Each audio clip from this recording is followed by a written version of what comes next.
ಕುತ್ಕೊಂಡ್ಬಿಡಿ ಚೇರಲ್ಲಿ, ಇಲ್ಲ ಅಂದ್ರೆ ಅಲ್ಲೇ ಕುತ್ಕೊಂಡು ಚೇರ್ ಮೇಲೆ ಇಲ್ಲ ಚೇರ್ ಮೇಲೆ ಅದು ಕರೆಕ್ಟಾಗಿ ಹೈಟ್ ಬರುತ್ತೆ ಅಷ್ಟಕ್ಕೆ. ಇದಾಗ್ತದೆ.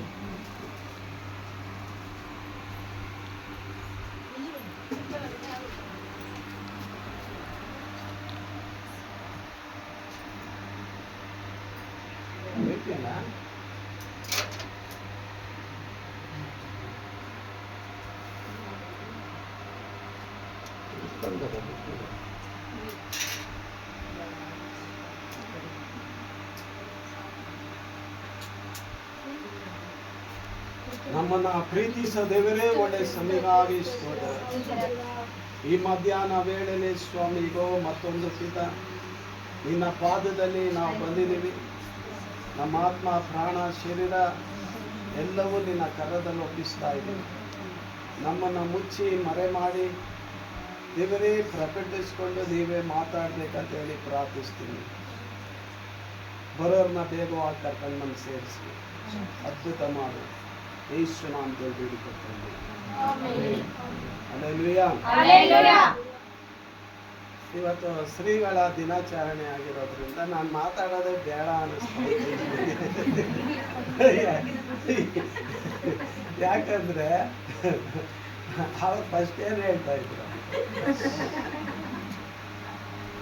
ಏನು ಹೇಳಿದ್ರಿ? ಏನಂತ ಇಲ್ಲ, ಅವ್ರೇನು ಹೇಳಿದ್ರು, ಅವ್ರ ಬಾಯಿಂದಲೇ ಕೇಳ್ಬೇಕು.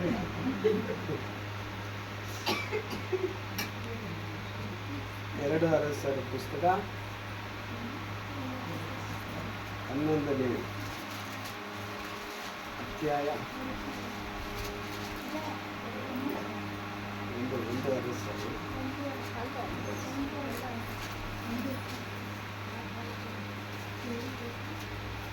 11.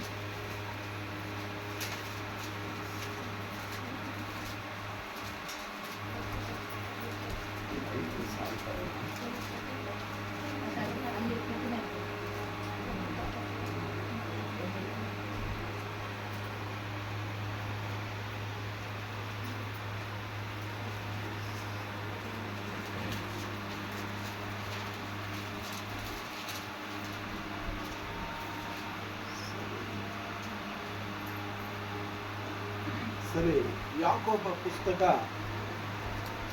ಅರಸರ ಆಮೇಲೆ ತರನ 5:5. ಯಾಕೋಬನ ಪುಸ್ತಕ 5:5 ಅಧ್ಯಾಯ. ಯಾವನಿಗಾದರೂ ಜ್ಞಾನ ಕಮ್ಮಿಯಾಗಿದ್ದರೆ ಅವನು ನನ್ನನ್ನು ಕೇಳಿಕೊಳ್ಳಲಿ ಎಂಬುದಾಗಿ ವಾಕ್ಯ ನಾನು ಯಾಕೋಬ ಪುಸ್ತಕ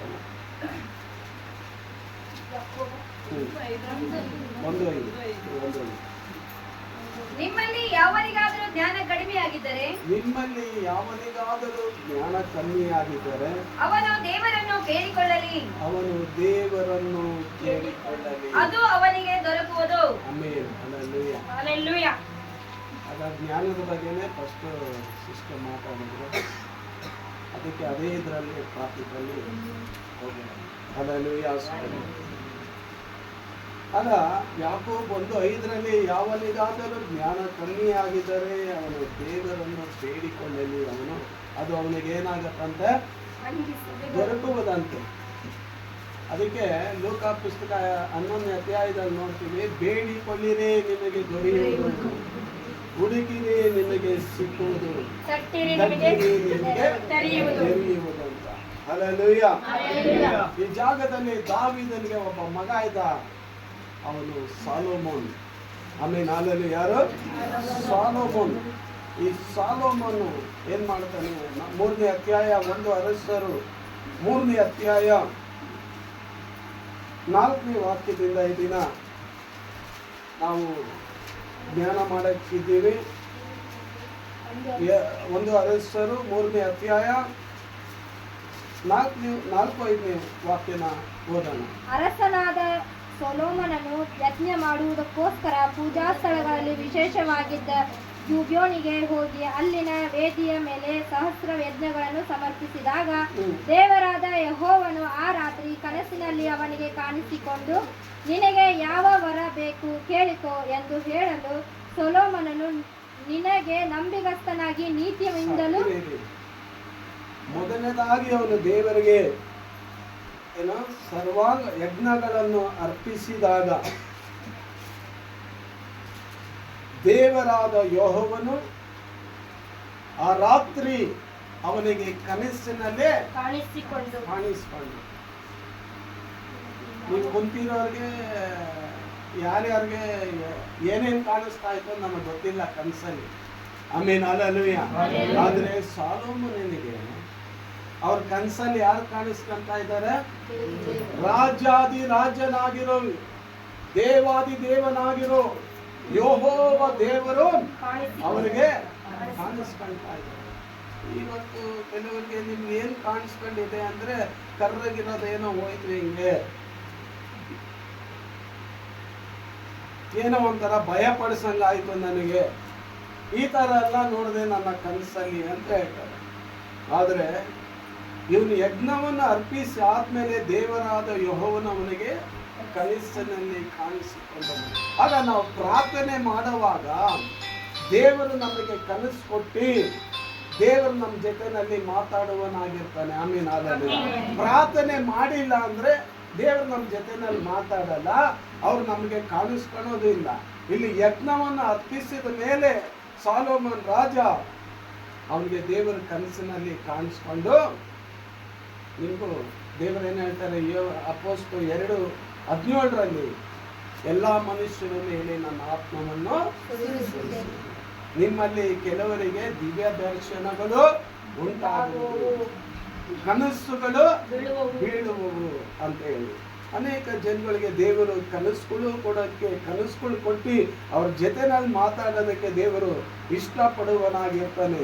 ಆಮೇಲೆ ಅಲ್ಲೂಯ. ಆಗ ಕನಸಿನಲ್ಲಿ ಕಾಣಿಸಿಕೊಂಡು ನಿನಗೆ ಯಾವ ವರ ಬೇಕು? ನಿಮಗೆ ಕೇಳ್ರೆ ಏನ್ ಕೇಳ್ಕೊಂತೀರ ಹೇಳಿ ನೋಡೋಣ. ಇವತ್ತು ರಾತ್ರಿ ನೀವು ಇಲ್ಲಿಂದ ಆರಾಧನೆ ಮುಗಿಸ್ಕೊಂಡು ಹೋದ ಮೇಲೆ ಇವತ್ತು ರಾತ್ರಿ ದೇವರಾಗಿರೋ ಕರ್ತನು ನಿಮ್ಮ ಕನಸಿನಲ್ಲಿ ಕಾಣಿಸ್ಕೊಂತಾರೆ. ಕಾಣಿಸ್ಕೊಂಡ್ಮೇಲೆ ನಿಮ್ಗೆ ಯಾವ ವರ ಬೇಕು ಅಂತ ಕೇಳ್ತೀರಾ ಹೇಳಿ? ಇಲ್ಲ ಒಳ್ಳೆ ಗಂಡ ಬೇಕಂತೀರಾ? ಇಲ್ಲ ಕುಡಿಯೋ ಗಂಡ ನನ್ನ ಗಂಡ ಕುಡಿಯೋದು ಬಿಟ್ಟು ಒಳ್ಳೆಯವನಾಗಿ ಮಾರ್ಪಳ್ಳಿ ಅಂತ ಕೇಳ್ತೀರಾ? ಇಲ್ಲ ಚಿನ್ನ ಬರ್ಲಿ ಅಂತ ಕೇಳ್ಕೊಂತೀರಾ? ಇಲ್ಲ 30-40 ಸೈಟ್ ಬೇಕಂತ ಕೇಳ್ಕೊಂತೀರಾ? ಯಾವ ವರ ಬೇಕಂತ ಕೇಳ್ಕೊಂತೀರಾ? ಅದೇ ನಿಮ್ಮ ಹೃದಯದಲ್ಲಿ ಮನಸ್ಸಲ್ಲಿ ಹೇಳ್ಕೊಂತ ಇದ್ದೀರಾ. ನನ್ಗೆ ಹೇಳ್ತಾ ಇಲ್ಲ, ನೀವು ಮನಸ್ಸಲ್ಲಿ ಹೇಳ್ಕೊಂತ ಇದ್ದೀರಾ ಇಂಥವ್ರು ಬೇಕಪ್ಪ ನನಗೆ ವರ ಅಂತ. ಹೌದಾ ಇಲ್ವಾ? ಹಲ್ಲೆಲೂಯಾ. ಮನಸ್ಸಲ್ಲಿ ಹೇಳ್ಕೊಂತ ಇದ್ದೀರಾ ನನಗಿಂತ ವರ ಬೇಕು ಅಂತ.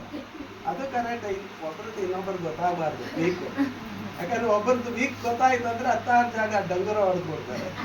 ಸಭೆ ಒಳಗಡೆ ಇಂಥದ್ದು ಹೇಳ್ತಾ ಇದ್ರು ಇಂಥದ್ದು ಅಂತ ಹೇಳಿ ಹೋಗಿ ಏನ್ ಮಾಡ್ಬಿಡ್ತಾರೆ? ಡಂಗುರ ಹೊಡೆದ್ಬಿಡ್ತಾರೆ. ಆಮೇಲೆ ಹಲ್ಲೆಲೂಯಾ ಸ್ತೋತ್ರ.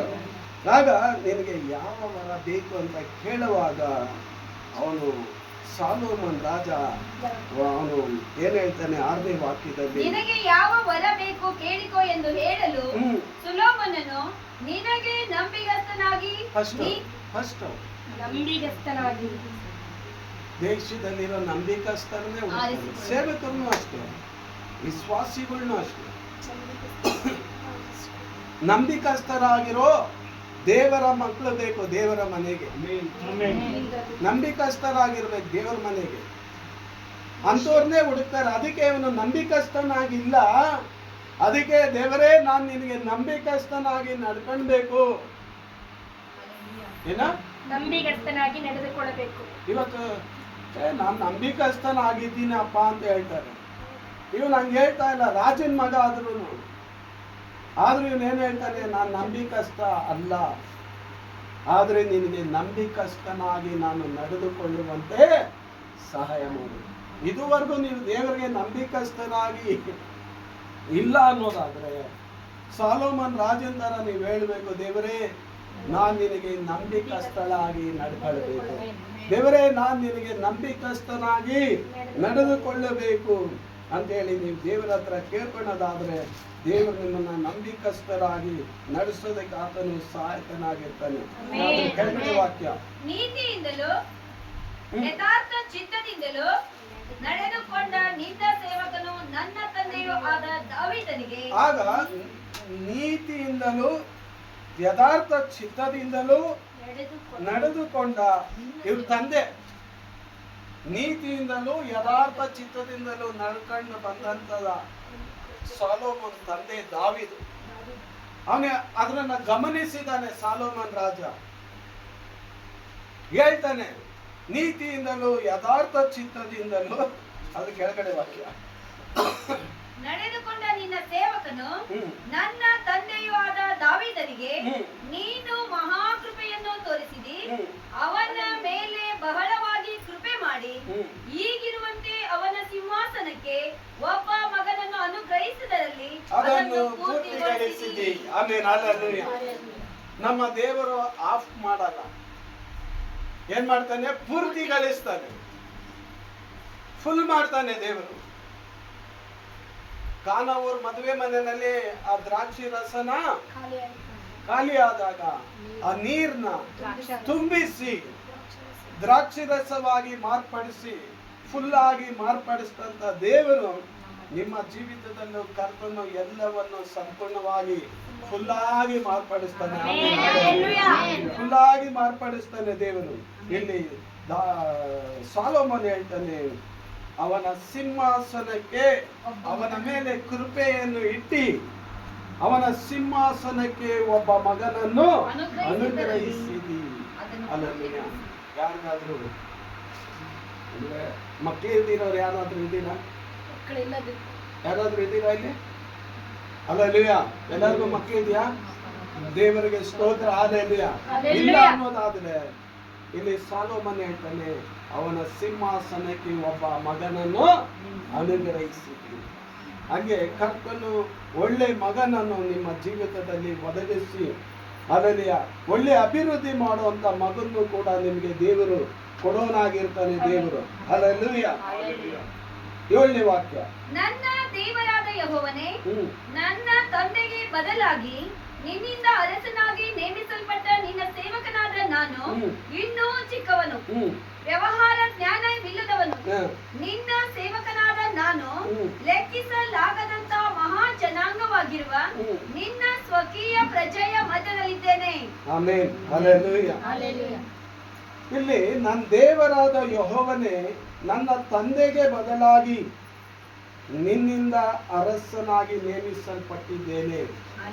ತಂದೆಗೆ ಬದಲಾಗಿ ತನ್ನ ಮಗ ಅರಸನಾಗಿ ಮಾರ್ಪಡ್ತಾನೆ. ಮಾರ್ಪಟ್ಟಾಗ ಅವನೇನು ಹೇಳ್ತಾನೆ, ನಿನ್ನ ಸೇವಕನಾದ ನಾನು. ರಾಜ ಮಗ ಆದ್ರೂ ಕೂಡ ಇವನೇನ್ ಮಾಡ್ತಾನೆ, ನಿನ್ನ ಸೇವಕನಾದ ನಾನು, ನಿನ್ನ ಸೇವಕ. ರಾಜ ಆದ್ರೂ ಕೂಡ ಇವನು, ನಾನು ನಿನ್ನ ಸೇವಕ. ಯಾರಾದ್ರೂ ಹಂಗೆ ಹೇಳ್ತಾರೆ, ನಾನು ಸೇವಕ ಅಲ್ಲ ಅಂತ ಹೇಳ್ತಾರೆ. ನಾನು ಕೌನ್ಸಿಲರ್ ಮಗ, ಇಂಜಿನಿಯರ್ ಮಗ, ಲಾಯರ್ ಮಗ, ಡಾಕ್ಟರ್ ಮಗ, ಅಂತೋನ್ ಮಗ ಅಂತ ಹೇಳ್ತಾರೆ ಹೊರತು ತನ್ನನ್ನ ತಗ್ಗಿಸ್ಕೊಳ್ಳೋ ಅಂತ ವಿಷಯ ಯಾವುದು ಅವರು ಹೇಳೋದಿಲ್ಲ. ಆದ್ರೆ ದಾವೀದನ ಮಗ, ರಾಜ ಮಗ ಆದ್ರೂ ಕೂಡ ಈ ಜಾಗದಲ್ಲಿ ಅವನು, ನಿನ್ ಸೇವಕನಾದ ನಾನು ವ್ಯವಹಾರ ಜ್ಞಾನ ಇಲ್ಲದವನು. ಏನು? ಚಿಕ್ಕವನು. ನೋಡ, ನಾನು ಜ್ಞಾನ ಇಲ್ಲದವನು. ಕೆಲವರು ನನಗೆಲ್ಲ ಗೊತ್ತು ಅಂತ, ನನಗೆಲ್ಲ ಜ್ಞಾನ ಐತೆ ಅಂತ ಹೇಳ್ತಾರೆ. ಆದ್ರೆ ಅವನು ರಾಜ ಮಗ ಆಗಿದ್ರು, ಈ ರಾಜ ತನ್ನ ಅರಮನೆಯಲ್ಲಿ ರಾಜನ ಮಕ್ಕಳಿಗೆ ಯಾವ ತರ ಟ್ರೈನಿಂಗ್ ಇರ್ತೈತೆ ಗೊತ್ತಾ? ಎಲ್ಲಾ ಟ್ರೈನಿಂಗ್ ಇರ್ತೈತೆ, ಎಲ್ಲವನ್ನೂ ಕಲಿಸ್ಕೊಟ್ಟಿರ್ತಾರೆ. ಓದೋದು ಬರೆಯೋದು ಎಲ್ಲ ಕಲಿಸ್ಕೊಟ್ಟಿರ್ತಾರೆ. ಆದ್ರೂ ಕೂಡ ಇವನೇನು ಹೇಳ್ತಾನೆ, ನಾನು ಜ್ಞಾನ ಇಲ್ಲದವನು. ಆಮೇಲೆ ಹಲ್ಲೆಲೂಯಾ. ಜ್ಞಾನ ಇಲ್ಲದವನನ್ನು ಜ್ಞಾನವಂತನಾಗಿ ಮಾರ್ಪಡಿಸೋ ದೇವರಾಗಿದ್ದಾನೆ. ಆಮೇಲೆ ಹಲ್ಲೆಲೂಯಾ. ಆಗ ವ್ಯವಹಾರ ಜ್ಞಾನವಿಲ್ಲದವನು. ಅದ್ರ ಕೆಳಗಡೆ ವಾಕ್ಯ, ನಿನ್ನ ಸೇವಕನಾದ ನಾನು, ನಿನ್ನ ಸೇವಕನಾದ ನಾನು ಲೆಕ್ಕಿಸಲಾಗದಂತ ಮಹಾ ಜನಾಂಗವಾಗಿರುವ, ಲೆಕ್ಕಿಸಲಾಗದಂತ ಮಹಾ ಜನಾಂಗವಾಗಿರುವ ನಿನ್ನ ಸ್ವಕೀಯ ಪ್ರಜೆಯ ಮಧ್ಯದಲ್ಲಿದ್ದೇನೆ. ನಿನ್ನ ಸ್ವರ್ಗೀಯ ಜನರ ಮಧ್ಯದಲ್ಲಿದ್ದೀನಿ. ಆದುದರಿಂದ ಅದನ್ನು ಆಳುವುದಕ್ಕೂ ನ್ಯಾಯ ಅನ್ಯಾಯಗಳನ್ನು ಕಂಡುಹಿಡಿಯುವುದಕ್ಕೂ ನನಗೆ ವಿವೇಕವನ್ನು ದಯಪಾಲಿಸು. ಆಮೆನ್. ಹಲ್ಲೆಲೂಯಾ. ಹಲ್ಲೆಲೂಯಾ.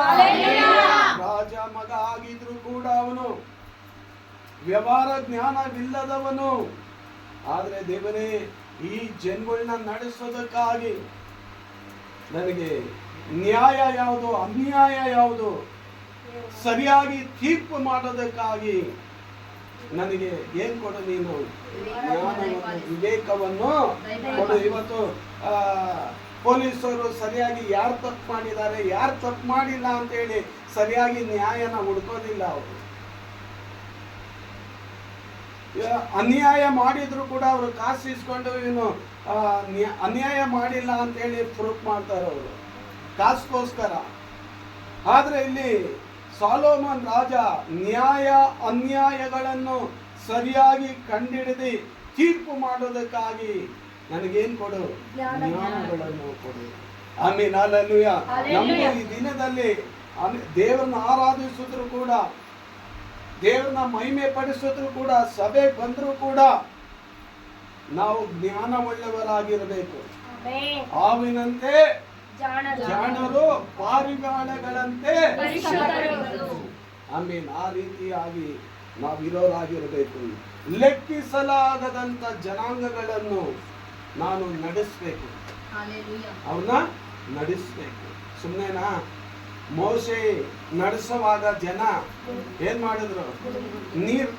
ನೀರ್ ಇಲ್ದಿರುವಾಗ, ಅವನು ಸರಿಯಾಗಿ ಊಟ ಇಲ್ದಿರುವಾಗ ಮೋಶೆನೇ ಕಲ್ಲಾಕಿ ಸಾಯಿಸಕ್ಕಿದ್ದಕ್ಕೆ ಜನ ನೋಡಿದ್ರು. ಜನಗಳನ್ನ ನಡೆಸೋದು ಅಷ್ಟು ಈಜಿ ಅಲ್ಲ, ಸಭೆನ ನಡೆಸೋದು ಅಷ್ಟು ಈಜಿ ಅಲ್ಲ.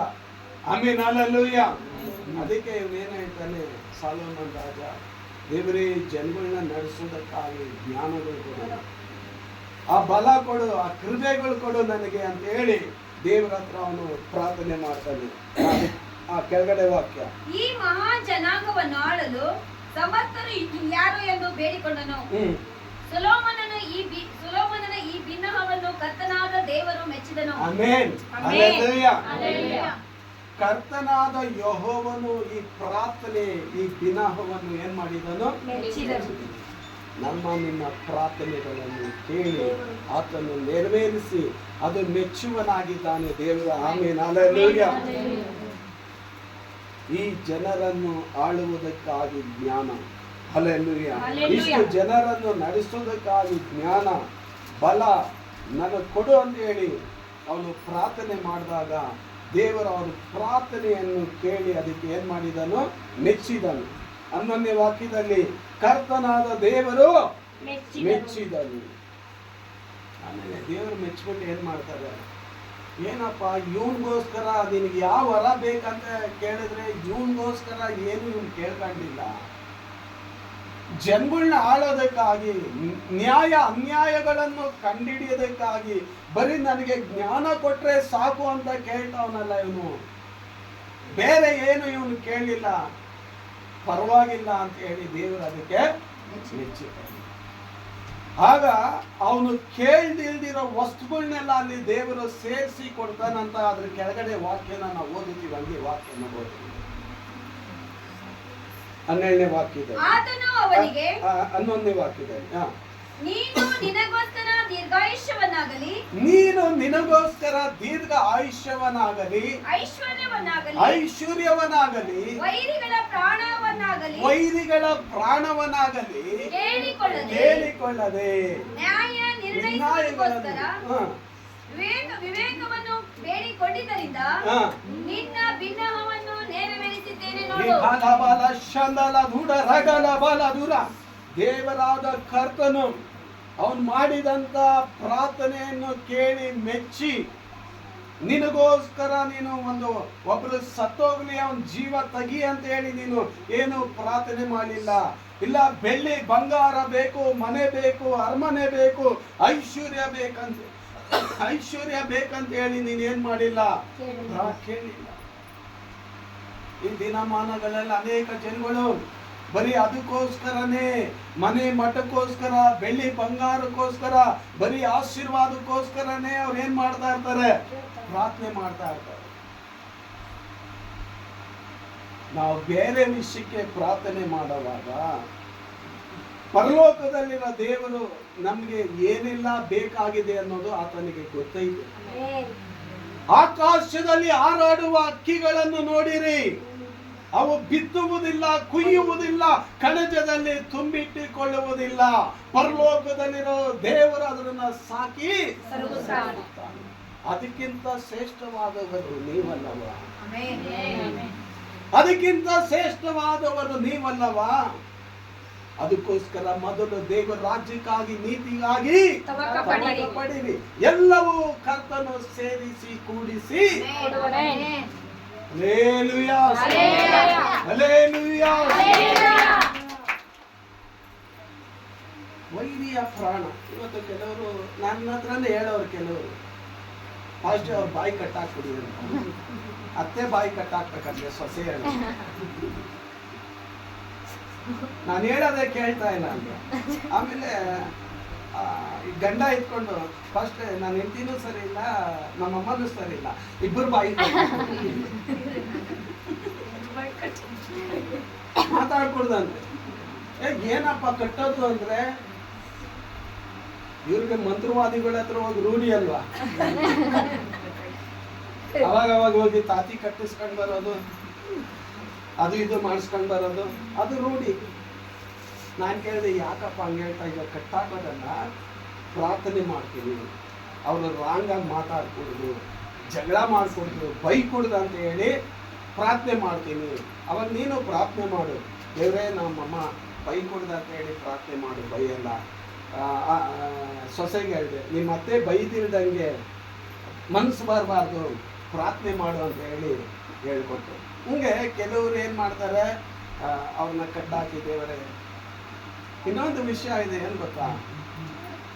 ಸೈತಾನ್ನ ಕಟ್ಟಾಕ್ರಿ ಅಂತ ಯಾರ ಪ್ರಾರ್ಥನೆ ಮಾಡ್ತೀರಾ? ಯಾರಾದ್ರೂ ಮಾಡ್ತೀರಾ? ಹಲ್ಲೆಲೂಯಾ. ಒಂದು ವಿಷಯ ಹೇಳ್ತೀನಿ, ಅದ್ರ ವಿಷಯದಲ್ಲಿ ಸೈತಾನ್ನ ಕಟ್ಟಾಕೋದಕ್ಕೆ ಯಾರ ಕೈನಲ್ಲಿ ಆಗಲ್ಲ, ಅದು ದೇವರ ಕೈನಲ್ಲಿ ಮಾತ್ರ. ಆದ್ರೆ ವಾಕ್ಯ ಇದೆ, ಈ ಭೂಮಿನಲ್ಲಿ ನೀವೇನ್ ಕಟ್ಟಿದ್ದೀರಾ ಅದು ಪರಲೋಕದಲ್ಲೂ ಕಟ್ಟಿದ್ದೀರಾ, ಈ ಭೂಮಿನಲ್ಲಿ ಏನ್ ಬಿಚ್ಚಿದ್ದೀರಾ ಅದು ಪರಲೋಕದಲ್ಲೂ ಬಿಚ್ಚಲ್ಪಟ್ಟೈತೆ. ಆದ್ರೆ ನಾವು ಯೇಸು ನಾಮದಲ್ಲಿ ಕಟ್ಟುತ್ತೀನಿ, ಸೈತಾನನನ್ನು ಕಟ್ಟುತ್ತೀನಿ ಅಂತ ಪ್ರಾರ್ಥನೆ ಮಾಡೋದಾದ್ರೆ ಅದು ಕಟ್ಟಕ್ಕಾಗಲ್ಲ. ನಾನು ಹೇಳ್ತೀನಿ, ಅದು ದೇವರೇ ಕಟ್ಟಬೇಕು, ದೇವರೇ ಬಿಚ್ಚಬೇಕು. ಕೆಲವರು ಇವರೇ ಹೇಳೋದು, ದೇವ್ರಿಗೆ ಹೇಳಲ್ಲ, ನೀನ್ ಕಟ್ಟಾಕಪ್ಪ ಅಂತ ಹೇಳಲ್ಲ. ಇವ್ರು ಸ್ವಂತ ಇದರಿಂದ ಏನ್ ಮಾಡ್ತಾರೆ, ನಾನ್ ಕಟ್ಟಾಕ್ತೀನಿ, ಏನ್ ಮಾಡ್ತೀನಿ, ಯೇಸು ನಾಮದಲ್ಲಿ ಕಟ್ಟುತ್ತೀನಿ. 2,000 ದೆವ್ವ ಹಿಡಿದಿತ್ತು ಒಬ್ಬನಿಗೆ. ಎಷ್ಟು ಸಾವಿರ? 2,000. ಅವನಿಗೆ ಚೈನ್ಗಳಿಂದ, ಬೇಡಿಗಳಿಂದ, ಎಲ್ಲಾದ್ರಿಂದ ಕಟ್ಟಾಕಿದ್ರು. ಆ ದೆವ್ವ ಕಟ್ಟಾಕಾಯ್ತಾ? ಏನ್ ಮಾಡ್ತಾ ಇದ್ದ? ಯಾಕೆ ಕಟ್ಟಾಕಾಗಿಲ್ಲ? ಯಾಕೆ ಬಿಚ್ಕೊಂಡ ಅವನು? ಅದು ದೇವರೇ ಬಿಚ್ಚಬೇಕು, ದೇವರೇ ಕಟ್ಟಬೇಕು. ಪರಲೋಕದಿಂದ ಒಬ್ಬ ದೇವದೂತ ಎಳೆದು ಬರ್ತಾನೆ, ಬೀಗದ ಕೈ ಅವನ ಕೈಯಲ್ಲಿ ಕೊಡ್ತಾರೆ. ಅವನೇ 21ನೇ ಅಧ್ಯಾಯ ಪ್ರಕಟಣೆ ಪುಸ್ತಕ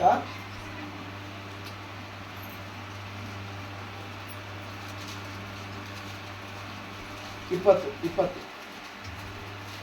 ಅದೋ ಒಬ್ಬ ದೇವದೂತನು ಅದೋ ಲೋಕದ ಬೀಗದ ಕೈಯನ್ನು, ದೊಡ್ಡ ಸರಪಣಿಯನ್ನು ಕೈಯಲ್ಲಿ ಹಿಡಿದುಕೊಂಡು ಪರಲೋಕದಿಂದ ಇಳಿದು ಬರುವುದನ್ನು ಕಂಡೆನು.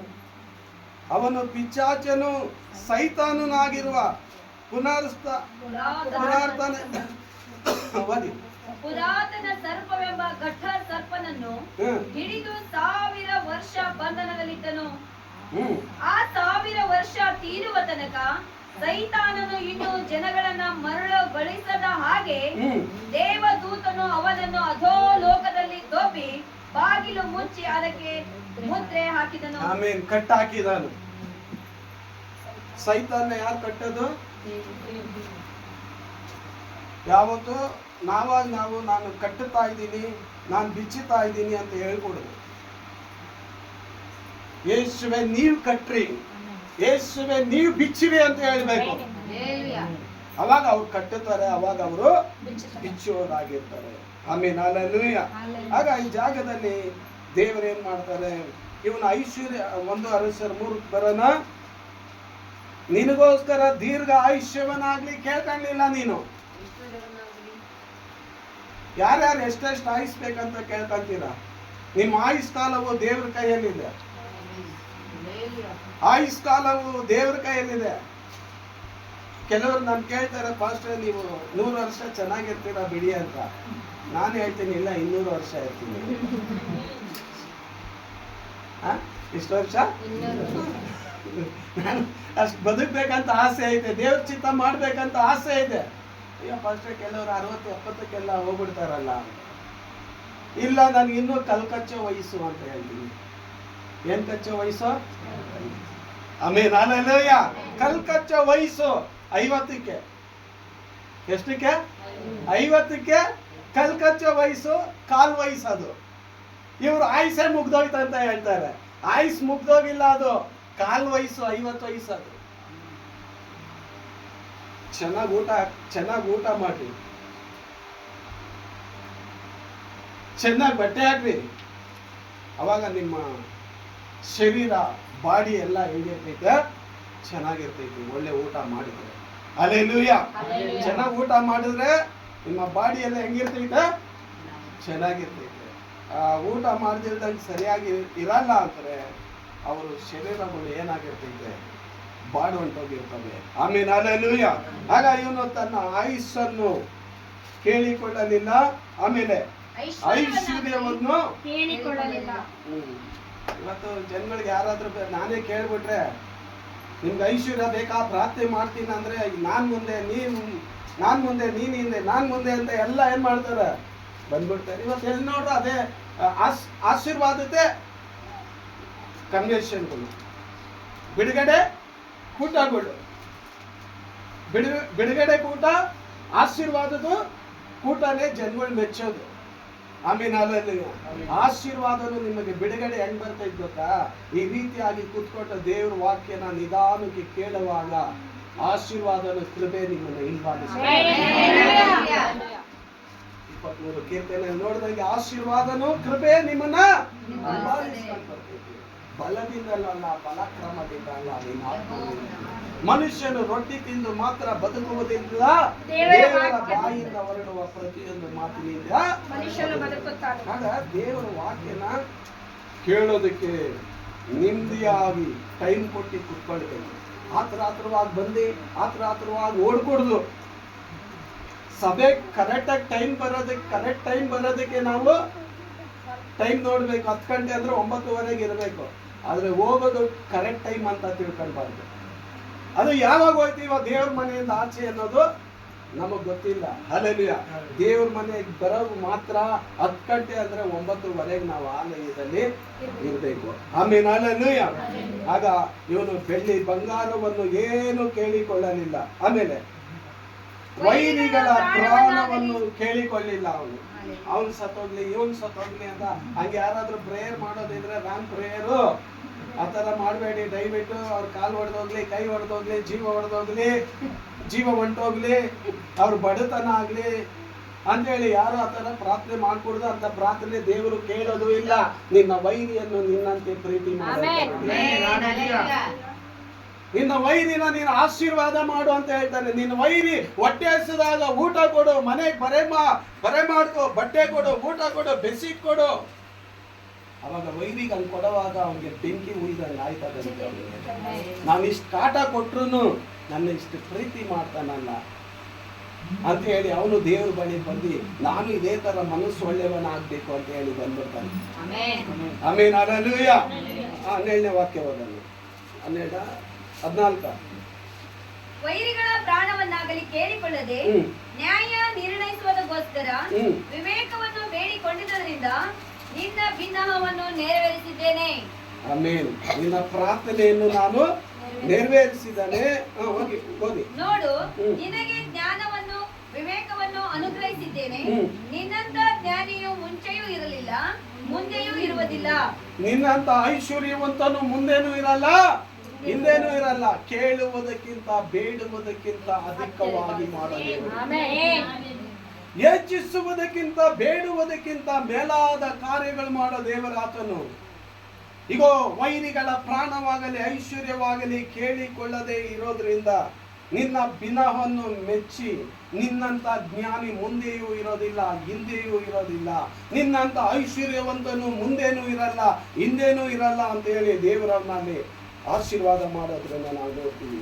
ವಾಕ್ಯ ನೋಡಿ. ಇದಲ್ಲದೆ ನೀನು ಕೇಳದಂತದ್ದನ್ನು ನೀನು ಕೇಳಿಕೊಳ್ಳದಂತದನ್ನು ನಿನಗೆ ಅನುಗ್ರಹಿಸಿ. Amen, hallelujah. ಹಲ್ಲೆಲೂಯಾ. ಇದುವರೆಗೂ ನೀವೇನ್ ಕೇಳ್ಕೊಂಡಿಲ್ವೋ ಇವತ್ತು ಕರ್ತನ ಅದು ನಿಮ್ಗೆ ಕೊಡಕ್ಕಿದ್ದಾನೆ.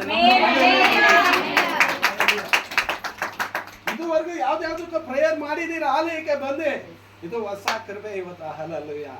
ಹೊಸ ಆಲೋಚನೆ ಇವತ್ತು, ಸ್ತೋತ್ರ, ಹೊಸ ಆಶೀರ್ವಾದ ನಿಮಗೆ. ಹಲ್ಲೆಲೂಯಾ. ಇದುವರೆಗೂ ಯಾವುದು ನೀವು ಕೇಳಿಕೊಂಡಿಲ್ವೋ, ನೀವು ಏನಂದ್ರಂತೆ ದೇವರ ವಾಕ್ಯನ, ಇದಲ್ಲದೆ ನೀನು ಕೇಳದಂತದ್ದನ್ನು ನೀನು ಕೇಳಿಕೊಳ್ಳದಂತದನ್ನು ನಿನಗೆ ಅನುಗ್ರಹಿಸುತ್ತೇನೆ. Amen, hallelujah. ಎಷ್ಟು ಒಳ್ಳೆ ದೇವರು. ನೀವು ನಾನೇನು ಹೇಳ್ತೀನಿ ಅಂದ್ರೆ, ವಾಕ್ಯ ಕೇಳಿ ದೇವ್ರನ್ನ ಆರಾಧನೆ ಮಾಡಿ, ಏನು ಕೇಳ್ಕೊಂಡ್ಬೇಡ್ರಿ. ನನ್ಗೂ ಅದ್ ಕೊಡು ಇದ್ ಕೊಡು ಅಂತ ಏನು ಕೇಳಕ್ ಹೋಗ್ಬೇಡ್ರಿ. ನೀನು ಕೇಳಿಕೊಳ್ಳದಂತದನ್ನು ದೇವರೇ ಕೊಡ್ತಾನೆ. ಹೇಳ್ತಾರೆ ದೇವರು, ಆ ಮಾತು ಸುಳ್ಳಲ್ಲ. ನೀನು ಕೇಳಿಕೊಳ್ಳದಂತದನ್ನು ಆತನ್ನು ಕೊಡೋನಾಗಿದ್ದಾನೆ. ಹಂಗಂತ ಹೇಳಿ ಪ್ರಾರ್ಥನೆ ಮಾಡೋದು ನಿಲ್ಸ್ಕೊಡ್ಬೇಡ್ರಿ. ಆಮೇಲೆ ಹಲ್ಲೆಲೂಯಾ. ಅದ್ರ ಕೆಳಗಡೆ ವಾಕ್ಯ, ನಿನ್ನ ಜೀವಮಾನದಲ್ಲೆಲ್ಲ ಐಶ್ವರ್ಯದಲ್ಲಿಯೂ ಘನದಲ್ಲಿಯೂ ಘನದಲ್ಲಿಯೂ ನಿನಗೆ ಸಮಾನನಾದ ಅರಸನು ಇನ್ನೊಬ್ಬನಿರುವುದಿಲ್ಲ. ನಿನ್ನಂತ ಐಶ್ವರ್ಯವಂತನು ಇವನು. ಯಾಕೆ ಇವನ್ನ ದೇವರ ಐಶ್ವರ್ಯವಂತನಾಗಿ ಮಾಡ್ತಾವ್ರೆ? ಫಸ್ಟೇ ಇವನು ಐಶ್ವರ್ಯನಾಗ್ಬೇಕಂತ ಹೇಳಿ ದೇವ್ರ ವರ ಕೇಳುವಾಗ ಇವನ ಐಶ್ವರ್ಯ ಕೇಳ್ಬಿಟ್ಟಿದ್ರೆ ಇವನ್ಗೆ ದೇವ್ರ ಮುಂದೆ ತನ್ನನ್ನು ತಗ್ಗಿಸ್ಕೊಂಡ, ನಾನು ಜ್ಞಾನಿ ಅಲ್ಲ, ನಾನು ವ್ಯವಹಾರ ಜ್ಞಾನ ಇಲ್ದವನು, ನಾನು ಇನ್ನೂ ಚಿಕ್ಕವನು ಅಂತ ಹೇಳಿ ದೇವ್ರ ಮುಂದೆ ಅವನು ಹೆಂಗೆ ತಗ್ಗಿಸ್ಕೊಂಡ, ಅದಕ್ಕೆ ಈ ಆಶೀರ್ವಾದಗಳು ಅವನ ಮೇಲೆ ಬರ್ತಾ ಇದೆ. ಹಲ್ಲೆಲೂಯಾ. ಯಾರು ದೇವರ ಸಭೆಗೆ, ದೇವರ ಪಾಸ್ಟ್ರಮ್ಮನ್ಗೆ, ಯಾರು ಸಭೆಗೆ ತನ್ನನ್ನು ತಗ್ಗಿಸಿಕೊಂಡು ದೇವ್ರನ್ನ ಆರಾಧಿಸಿಕೊಂಡು ಸಭೆಗೆ ಬರ್ತಾರೋ ಅವ್ರನ್ನ ದೇವ್ರ ಏನ್ ಮಾಡ್ತಾನೆ? ಆಶೀರ್ವಾದ ಮಾಡೋನಾಗಿರ್ತಾನೆ. ಹಲ್ಲೆಲೂಯಾ. ಅದ್ರ ಕೆಳಗಡೆ ವಾಕ್ಯ, ನಿನ್ನ ಜೀವಮಾನದಲ್ಲ ಐಶ್ವರ್ಯದಲ್ಲಿಯೂ ಘನದಲ್ಲಿಯೂ ನಿನಗೆ ಸಮಾನನಾದ ಅರಸನು ಇನ್ನೊಬ್ಬನಿರುವುದಿಲ್ಲ. ನಿನ್ನಂತ ರಾಜ ಇನ್ನೊಬ್ಬನು ಇರೋದಿಲ್ಲ. ಆಮೇಲೆ ನೀನು ನಿನ್ನ ತಂದೆಯಾದ ದಾವೀದನಂತೆ ನನ್ನ ಮಾರ್ಗದಲ್ಲಿ ನಡೆದು ಆಜ್ಞಾ ವಿಧಿಗಳನ್ನು ಕೈಗೊಳ್ಳುವುದಾದರೆ, ನನ್ನ ವಾಕ್ಯಗಳನ್ನು ಕೇಳಿ ನಡೆಯುವುದಾದರೆ ನಿನ್ನ ಆಯುಷ್ಯವನ್ನು ಹೆಚ್ಚಿಸುವೆನು ಅಂದನು. ನಿನ್ನ ಆಯುಸ್ಸನ್ನು ಹೆಚ್ಚಿಸುವೆನು.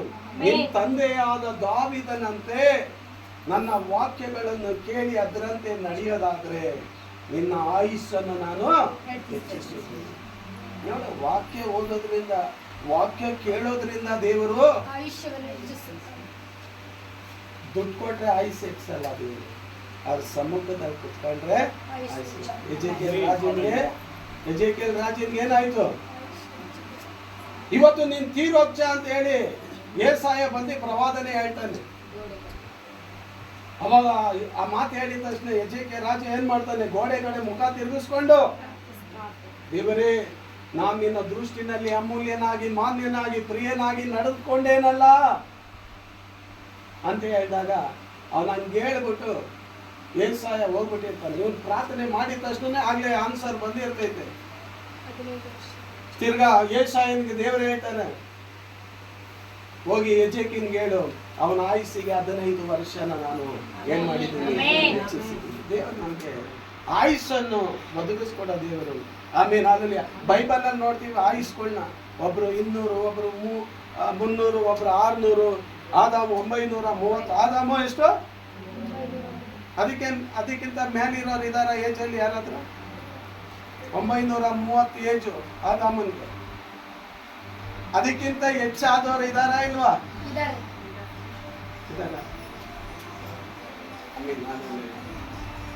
ಇದ್ದಾರೆ. ಆಮೇಲೆ ಹಲ್ಲೆಲೂಯಾ. ಆದಾಮನಿಗಿಂತ ಹೆಚ್ಚಾದ ಆಯುಷರು ಇದ್ದಾರೆ. ಅದಕ್ಕೆ ರೆಫರೆನ್ಸ್ ಕೊಟ್ಟು ಬಿಡ್ತೀನಿ. ಅದನ್ನು ವಾಕ್ಯ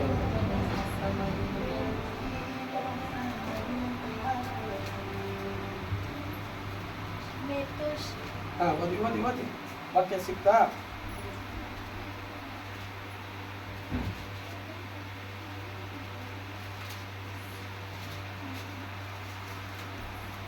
ಜಲ್ದಿ ಮುಗಿಸ್ತೀನಿ. 2 ಗಂಟೆಗಲ್ಲ ಸಿಸ್ಟರ್?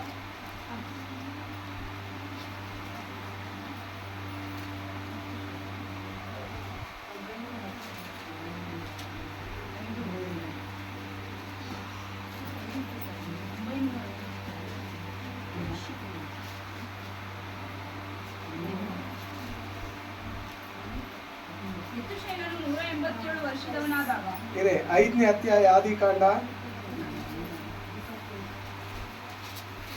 ಅದೇನದು? ಅಲ್ಲ, ಇದು ನೋಹ ಬರ್ತಿತ್ತು. ಓದಿ ಅದು ಇವಾಗ ಓದಿತ್ತು. ಅವನು ಒಟ್ಟು 969 ವರ್ಷ. ಯಾರಮ್ಮ? ಅಧ್ಯಾಯ ಹೇಳಿ, ಅಧ್ಯಾಯ ಹೇಳಿ. 5:27. ಒಟ್ಟು 969. ಇವನೊಬ್ಬನೇ ಹೈಯೆಸ್ಟ್. ಆದಮ್ 930 ಆದ್ರೆ ಅವನು ಮಕ್ಕಳುಗಳಲ್ಲಿ 900 ಚಿಲ್ಲರೆ. ಆಮೇಲೆ ಆ ದೇವರು ಅಷ್ಟು ಆಯುಷ್ಗಳನ್ನು ಕೊಟ್ಟಿದ್ದಾರೆ. ಕೆಲವ್ರಿಗೆ 500, 600 ಈ ತರ ಎಲ್ಲ ಕೊಟ್ಟಿದ್ದಾರೆ. ದೇವರ ಆಯುಷ್ಯನ ಕೊಡುವಂತ ದೇವರು. ಆಮೇಲೆ ಹಲ್ಲೆಲೂಯಾ. ನಿಮ್ಗೆಲ್ಲರಿಗೂ ಒಳ್ಳೆ ಆಯುಷ್ಯನ ದೇವರು ಕೊಳ್ಳಿ. ಆಮೇಲೆ ಹಲ್ಲೆಲೂಯಾ. ಸರಿ, ಅದೇ ಸರ್ ಪುಸ್ತಕ ಬರೋಣ. ಅದು 3ನೇ ಅಧ್ಯಾಯ. ನನ್ನ ಮಾರ್ಗದಲ್ಲಿ ನಡೆದು ನನ್ನ ನನ್ನ ಆಜ್ಞಾವಿಧಿಗಳನ್ನು ಕೈಗೊಳ್ಳುವುದಾದರೆ. ದೇವರ ಮಾತನ್ನ ಕೇಳಿ ನಡೆಯೋದು ತುಂಬಾ ಕಷ್ಟ ಆಯ್ತು. ಅಲ್ಲೇ ಬರೋದು ಗುಣ. ಅದಕ್ಕೆ ಸದುಕಾಯರು ಪರಿಸೆಯರು, ಇದು ಕಠಿಣವಾದ ಮಾತು, ಯೇಸುವಿನ ಮಾತು. ಇದು ಯಾರಪ್ಪ ಕೈಗೊಂಡು ನಡೀತಾರೆ? ನಮ್ಮ ಕೈಯಲ್ಲಿ ಕಷ್ಟ. ಪಾಪ ನಾನು ಚರ್ಚಿಗೆ ಬರ್ತೀನಿ ಅಂದ. ಸರಿ ಬಾ ಅಂದೆ. ಆದರೆ ಅವನಂದ ಒಂದು ಕಂಡೀಷನ್ ಅಂದ. ಏನು ಗೊತ್ತಾ ಕಂಡೀಷನ್? ಈ ಬೇಬಿ ಪ್ಯಾಕೆಟ್ ಮಾತ್ರ ಬಿಟ್ಟು ಬರಲ್ಲ ಅಂದ. ಬೇಬಿ ಪ್ಯಾಕೆಟ್ ಅಂದ್ರೆ ಏನು ಗೊತ್ತಾ? ಸರಾಯಿ ಕವರ್. ಫಸ್ಟ್ ಎಲ್ಲವನ್ನು ಬಿಟ್ಟು ಬರ್ತೀನಿ ನಾನು ದೇವ್ರ ಕಡೆ. ನಾನು ಹೇಳಿದೆ, ಏಸು ಹೇಳ್ತಾರಪ್ಪ ಅದೆಲ್ಲ ಕುಡಿಬಾರ್ದು. ಆಯ್ತು ಫಸ್ಟ್ ನೀವು ಹೇಳ್ದಂಗೆ ಎಲ್ಲ ಮಾಡಲ್ಲ ನಾನು, ಆದರೆ ಇದೊಂದು ಸರಾಯಿ ಬಾಟ್ಲು ಮಾತ್ರ ಬಿಟ್ಟು ನಾನು ಬರಲ್ಲ. ಇನ್ನೊಬ್ಬ ಏನ್ ಮಾಡ್ದ ಗೊತ್ತಾ? ದಿಕ್ಸಾಸನ ಕೊಡ್ತಾವ್ರ ತೊಟ್ಟಿ ಒಳಗಡೆ. ಎಲ್ಲವನ್ನು ಬಿಟ್ಬಿಟ್ಟೇನಪ್ಪ, ಬಿಟ್ಬಿಟ್ಟೆ. ಏನು ಕಂಪ್ಲೇಂಟ್ ಇಲ್ಲ, ಏನು ಇಲ್ಲ ತಾನೆ? ಇಲ್ಲ, ಫಸ್ಟ್ ಏನು ಇಲ್ಲ, ಫುಲ್ ಮುಳುಗವನೆ. ಈ ಕೈ ಮಾತ್ರ ಮೇಲೆ ಇಕ್ಕೊಂಡಿದ್ದಾನೆ, ಫುಲ್ ಮುಳುಗಿದ್ದಾನೆ ಹಿಂಗೆ. ಇದು ಮಾತ್ರ ಮೇಲಿದೆ. ಅಪ್ಪ ಇದ್ಯಾಕಪ್ಪ ಅಂದ್ರೆ ಸಿಗರೇಟ್ ಬೀಡಿ ಬಿಡಕ್ ಬರ್ತಾ ಇಲ್ಲ ನನ್ನ ಕೈಗೆ.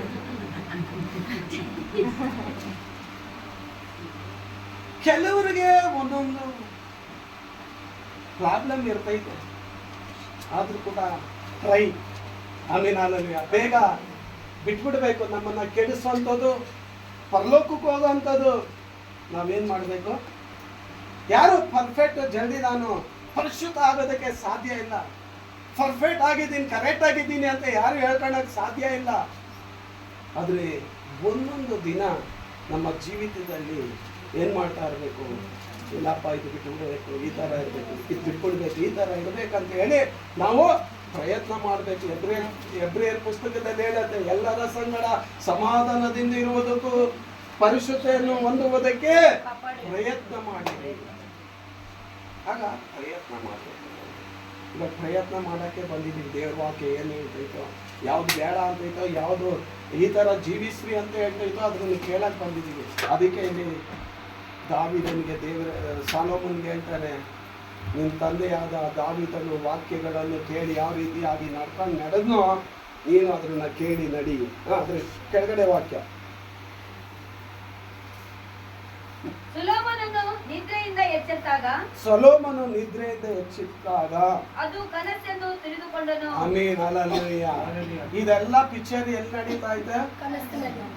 ರಾತ್ರಿಯಿಂದ ಬೆಳಗ್ಗೆವರೆಗೂ ಬೆಡ್ ಮೇಲೆ ಮಲ್ಗವನ ಹಾಸಿಗೆ ಒಳಗಡೆ ಸಾಲೋಮನ್ ರಾಜ. ಆ ಕನಸೊಳಗಡೆನೆ ಈ ಪಿಕ್ಚರ್ ನಡೀತಾ ಇದೆ. ಹಲ್ಲೇಲೂಯಾ. ಹಲ್ಲೇಲೂಯಾ.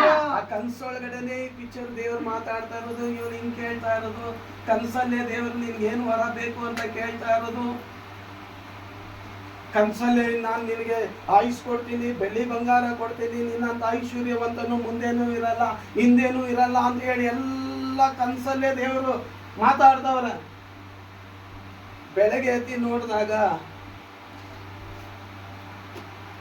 ದೇವ್ರು ಈ ತರ ಎಲ್ಲ ಮಾತಾಡಿದಾರಲ್ಲ ನನ್ನ ಜೊತೆಲಿ ಕನಸಲ್ಲಿ. ಆಮೇಲೆ ದೇವರು ಕೊಡೋ ಕನಸು ನಮಗೆ ಸಮಾಧಾನ ಸಂತೋಷ ಉಂಟು ಮಾಡ್ತೀವಿ. ಸೈತಾನನಿಂದ ಬರುವಂತ ಕನಸುಗಳು ನಮಗೆ ಸಮಾಧಾನ ಕೆಡಿಸ್ತದೆ, ಭಯವನ್ನು ಹುಟ್ಟಿಸ್ತೈತೆ, ದಿಗುಲು ತರ್ತೈತೆ, ನಮ್ಮ ಸಂತೋಷವನ್ನು ಕೆಡಿಸುವಂಥದ್ದು ಕನಸುಗಳು ಬರ್ತೈತೆ. ಎರಡು ಕನಸಿದೆ, ಒಂದು ದೇವರಿಂದ ಬರುವಂತ ಕನಸು, ಒಂದು ಸೈತಾನನಿಂದ ಬರುವಂತ ಕನಸು, ಎರಡಿದೆ ತಿಳ್ಕೊಳ್ಳಿ. ದೇವರಿಂದ ಬರುವಂತ ಕನಸುಗಳು ಒಳ್ಳೆ ಕನಸಾಗಿರ್ತೈತೆ, ಕೆಟ್ಟ ಕನಸುಗಳು ಬರೋದು ಸೈತಾನನಿಂದ. ಹಲ್ಲೇಲೂಯಾ. ಆ ಕೆಟ್ಟ ಕನಸುಗಳು ನಿಮ್ಮ ಜೀವಿತದಲ್ಲಿ ನೋಡುವಾಗ ಭಯ ಪಡಬೇಡಿ, ಇದು ಸೈತಾನನ ಕನಸು. ಯೇಸು ನಾಮದಲ್ಲಿ ಕೆಟ್ಟ ಕನಸುಗಳು ಯಾವುದೋ ನೆರವೇರ್ಕೊಡ್ದು ದೇವರೇ, ಇದನ್ನ ಪರಲೋಕದಿಂದ ಬೆಂಕಿನ ಕಳಿಸಿ ಸುಟ್ಟಾಕು ದೇವರೇ. ಒಳ್ಳೆ ಕನಸು ಬಂದ್ರೆ ದೇವರೇ, ಈ ಒಳ್ಳೆ ಕನಸನ್ನ ನೀನು ಕೊಟ್ಟಿದ್ಯಾ, ಈ ಕನಸಲ್ಲಿ ನೋಡ್ದಂಗೆ ಒಳ್ಳೆ ಕನಸಲ್ಲಿ ನೋಡ್ದಂತ ಈ ಕಾರ್ಯಗಳು ದೇವರೇ ನೆರವೇರುವಂತೆ, ಅದು ಅನುಭವಿಸುವಂತೆ ನನಗೆ ನೀನು ಸಹಾಯ ಮಾಡೋದು ಹೇಳಿ ದೇವರ ಹತ್ರ ಬೇಡ್ಕೊಳ್ಬೇಕು. ಆಮೇಲೆ ಇವತ್ತು ಕನಸುಗಳು ನೋಡಿನೇ ಕೆಲವರು ಹುಚ್ಚರಾಗ್ಬಿಟ್ಟಿದ್ದಾರೆ, ಇನ್ ಕೆಲವರಿಗೆ ಕನಸಿನ ಅರ್ಥ ಹೇಳಕ್ಕೂ ಬರೋದಿಲ್ಲ ಅವ್ರಿಗೆ. ಅದಕ್ಕೆ ಶಾರ್ಟ್ ಆಗಿ ಹೇಳ್ಬಿಟ್ಟಿದ್ದೀನಿ, ಕೆಟ್ಟ ಕನಸು ಬರೋದು ಸೈತಾನನಿಂದ, ಒಳ್ಳೆ ಕನಸು ಬರೋದು ದೇವರಿಂದ. ಕೆಟ್ಟ ಕನಸು ನೋಡೋದಾದ್ರೆ ಅದನ್ನ ಪ್ರೇಯರ್ ಮಾಡಿ ಹೊಡೆದಾಕಿ ಹೋಗ್ಬಿಡ್ತೈತೆ ಅಷ್ಟೇ. ಮತ್ತೆ ಮತ್ತೆ ಬರ್ತೈತೆ, ಬೀಳಲ್ಲ ಅಂತ ಇಲ್ಲ. ನಾವು ಸಾಯೋವರೆಗೂ ಸೈತಾನ್ ಓಡಾಡ್ತಾನೆ ಇರ್ತಾನೆ, ಹೋಗ್ಬಿಡೋದಲ್ಲ. ನಾವು ದೇವರ ಹತ್ರ ಬಂದ್ಮೇಲೆ ಕನಸುಗಳು ಬರ್ತಾನೆ ಇರ್ತವೆ. ಒಳ್ಳೆ ಕನಸು ಬರ್ತೈತೆ, ಕೆಟ್ಟ ಕನಸುಗಳು ಬರ್ತಾನೆ ಇರ್ತೈತೆ. ಅದೇ ಅದಕ್ಕೆ ಏನ್ ಮಾಡ್ಬೇಕು, ಪ್ರೇಯರ್ ಮಾಡ್ಕೊಳ್ಬೇಕು. ಅದೆಲ್ಲ ಬಂದಿಲ್ಲ ಅಂದ್ರೆ ಯಾರು ಸಭೆಗೆ ಬರಲ್ಲ. ನಾನೆಲ್ಲ ಕರೆಕ್ಟ್ ಆಗಿದ್ದೀನಿ, ನನ್ಗೇನು ಇಲ್ಲ, ಸುಖವಾಗಿರ್ತೀನಿ ಅಂತ ಹೇಳಿ ದೇವರಿಂದ ದೂರ ಇರ್ತಾರೆ. ಆಮೇಲೆ ಹಲ್ಲೇಲೂಯಾ. ಸರಿ, 15ನೇ ವಾಕ್ಯ. ಸೊಲೊಮೋನನು ನಿದ್ರೆಯಿಂದ ಎಚ್ಚೆತ್ತಾಗ ಅದು ಕನಸೆಂದು ತಿಳಿದುಕೊಂಡನು. ಹ್ಮ್.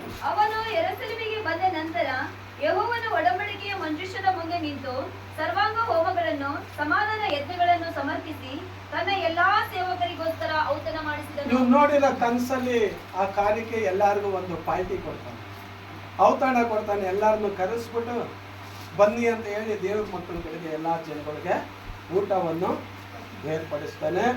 ಅದ್ರ ಕೆಳಗಡೆ ವಾಕ್ಯನ ನೀವು ಮನೆಯಲ್ಲಿ ಹೋಗಿ ಓದ್ಕೊಳ್ಳಿ. ನೀವು ಅಲ್ಲೊಂದು ಘಟನೆ ನಾನು ಶಾರ್ಟ್ ಕಟ್ ಆಗಿ ಹೇಳ್ಬಿಡ್ತೀನಿ. ಅಲ್ಲಿ ಇಬ್ರು ಹೆಂಗಸರು ಇರ್ತಾರ, ಅಲ್ಲಿ ಲಾಸ್ಟ್ ವುಮನ್ಸ್ ಬಂದಿದ್ದೀನಿ ನೋಡಿ. ಈಗ ಪ್ರೈಸ್ ದಿ ಲಾರ್ಡ್, ಹಲ್ಲೇಲೂಯಾ.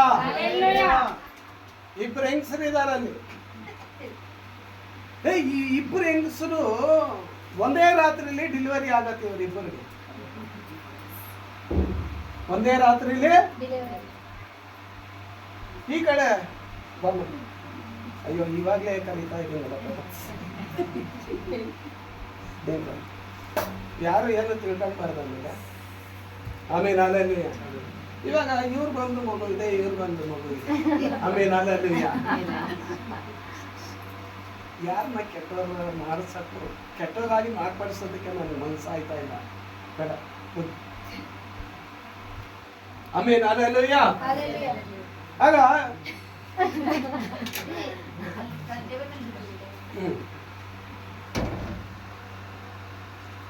ಈ ಹೆಂಗಸು ಒಂದು ಮಗು ಎತ್ತಿದ್ದಾರೆ, ಈ ಹೆಂಗಸು ಒಂದು ಮಗು ಎತ್ತಿದ್ದಾರೆ, ಈ ಹೆಂಗಸು ಮಗು ಎತ್ತಿದ್ದಾರೆ, ಈ ಹೆಂಗಸು ಮಗು ಎತ್ತಿದ್ದಾರೆ. ಈ ತಾಯಿ ಏನ್ ಮಾಡಿದ್ದಾರೆ, ವೈಟ್ ತಾಯಿ, ವೈಟ್ ತಾಯಿ ಏನ್ ಮಾಡಿದ್ದಾರೆ, ನಿದ್ದೆ ಮಾಡ್ಬಿಟ್ಟು ಮಗು ಮೇಲೆ ಉಳ್ಳಾಡಿ ಮಗುನ ಸಾಯಿಸ್ಬಿಟ್ಟಿದ್ದಾರೆ. ಅಲ್ಲ, ಈ ತಾಯಿ ಕೆಟ್ಟ ತಾಯಿ, ಕೆಂಪು ಡಬ್ಬದ ತಾಯಿ ಏನ್ ಮಾಡಿದ್ದಾಳೆ, ನಿದ್ದೆ ಹೋಗ್ಬಿಟ್ಟು ಏನ್ ಮಾಡಿದ್ದಾಳೆ, ಮಗು ಮೇಲೆ ಒಳ್ಳಾಡಿ ಸಾಯಿಸ್ಬಿಟ್ಟಿದ್ದಾಳೆ. ಸಾಯಿಸಾದ್ಮೇಲೆ ಏನ್ ಮಾಡಿದ್ದಾಳೆ ಇವಳು, ಈ ವೈಟ್ ತಾಯಿ ಮಗು ಇತ್ತಲ್ಲ, ಈ ಮಗುನ ಎತ್ಕೊಂಡು ಹೋಗಿ ಇವಳ ಪಕ್ಕದಲ್ಲಿ ಕಂಡಿದ್ದಾಳೆ. ಈ ಮಗುನ ಸತ್ತಿರೋ ಮಗು ತಂದು ವೈಟ್ ತಾಯಿ ಹತ್ರ ಇಕ್ಕಿದ್ದಾಳೆ. ಬೆಳಗ್ಗೆ ಎದ್ದು ಇವರಿಬ್ರು ಎದ್ದು ನೋಡಿದಾಗ ಈ ಸತ್ತಿರೋ ಮಗು ನಿಂದು ಬದುಕಿರೋದು ನಂದು ಅಂತ ಜಗಳಗಳು ಸ್ಟಾರ್ಟ್ ಆಗ್ಬಿಟ್ಟಿದೆ ಅಲ್ಲಿ. ಆಮೇಲೆ ಅಲ್ಲೆಲ್ಲೂಯ ಜಗಳ ಮಾಡ್ತೀರಾ ನೀವು? ಯಾರು ಜಗಳ ಮಾಡಲ್ಲ ಅಕ್ಕಪಕ್ಕದಲ್ಲಿ ಅಲ್ಲಿ ಇಲ್ಲಿ ಅಲ್ಲ ಅಲ್ಲೆಲ್ಲೂಯ. ಜಗಳ ಗಂಟೀರಿ ಆಗ್ಬೇಡ್ರಿ ಯಾರು. ಆಮೇಲೆ ಅಲ್ಲೆಲ್ಲೂಯ ದೇವ್ರ ಮಕ್ಕಳಾಗಿರಿ ಅಲ್ಲೆಲ್ಲೂಯ.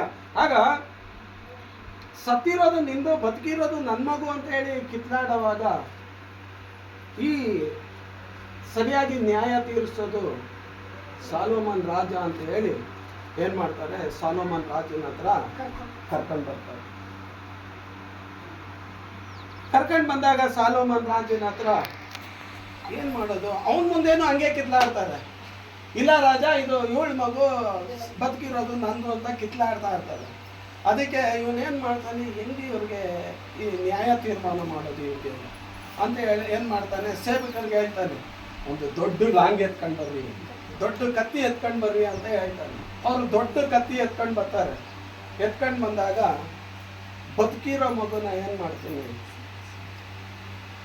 ಅರ್ಧ ಮಾಡಿ ಇವಳಿಗರ್ಧ ಅವಳಿಗರ್ಧ ಕೊಟ್ಬಿಡೋಣ ಅಂತ ಹೇಳಿ ಸಾಲೋಮನ್ ರಾಜ ಹೇಳ್ತಾನೆ. ಅದಕ್ಕೆ ನಿಜವಾದ ತಾಯಿ ವೈಟ್ ಇರ್ತಾಳಲ್ಲ, ನಿಜವಾದ ತಾಯಿ ತನ್ನ ಮಗು ಕಣ್ಮುಂದೆ ಕತ್ತರಿಸೋದು ಸಾಯೋದು ಇಷ್ಟನಾ? ಇಲ್ಲ. ಅದಕ್ಕೆ ಈ ವೈಟ್ ತಾಯಿ ಹೇಳ್ತಾಳೆ ಅವಳಿಗೆ ಕೊಡ್ತಾಳೆ. ಆಮೇಲೆ ಅಲ್ಲೆಲ್ಲೂಯ. ನಿಜವಾದ ತಾಯಿ ಏನ್ ಮಾಡ್ತಾಳೆ, ನಾನು ಸಾಯಿಸ್ಬೇಡಿ, ಅವಳಿಗೆ ಆ ಮಗು ಕೊಟ್ಬಿಡಿ ಅಂತ. ಆಗ ಅವಳಿಗೆ ಖುಷಿ ಆಗೋಯ್ತು, ಸಾಯಿಸ್ಲಿ ಬಿಡಿ, ನನಗೂ ಬೇಡ ಅವಳಿಗೂ ಬೇಡ ಅಂತ ಹೇಳಿ ಇವಳು ಎಗರ್ತಾಳೆ ಇಲ್ಲಿಂದ. ನನ್ ಮಗುನು ಸತ್ತೋಯ್ತಲ್ಲ, ಇವಳ ಮಗು ಬದುಕಿರೋದು ಬೇಡ, ಇವಳ ಮಗುನು ಸತ್ತೋಗ್ಲಿ ಅಂತ ಹೇಳಿ ಹೇಳ್ತಾಳೆ. ಆವಾಗ ಸಾಲೋಮನ್ ರಾಜ ನಿಜವಾದ ತಾಯಿ ಇವಳೆ ಅಂತ ಹೇಳಿ ಆ ನಿಜವಾದ ತಾಯಿಗೆ ಆ ಜೀವಂತವಾಗಿರೋ ಮಗುನ ಈಕೆಗೆ ಕೊಡ್ತಾರೆ. ಹೆಂಗಿದೆ ದೇವರ ಹತ್ರ ಕೇಳದಂತ ಜ್ಞಾನ, ಆ ನ್ಯಾಯ ಹೆಂಗಿತ್ತು, ಸರಿಯಾಗಿ ಈಸ್ಕೊಂಡ.